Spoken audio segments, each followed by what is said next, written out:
Saya baru habis solat dekat Surau Pening ni. Adik-adik kat luar. Jom kita belanja adik-adik ni. Adik! Ish, ramai Sini, kenal abang ke?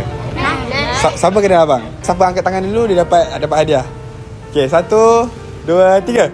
Ush, laju kali. Okay lah, abang ada satu challenge lah adik-adik. Tapi challenge dia kena call mak. Siapa nak? Ya bang. Okay, call mak dulu. Okay, call mak dia Okay. Mama. Wan sayang Mama. Kenapa? Minta maaf banyak bersalah.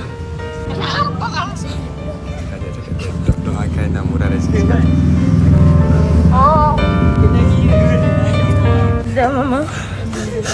Lepas ni Wak dia dah naik baik. Tak ada okey dengan Mak. Lepas nak jadi solat, dia dah naik baik. Minta maaf Mama.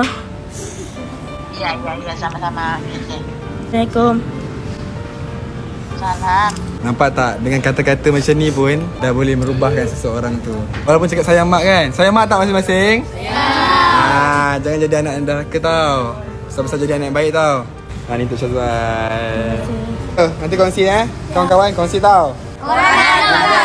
Jangan lupa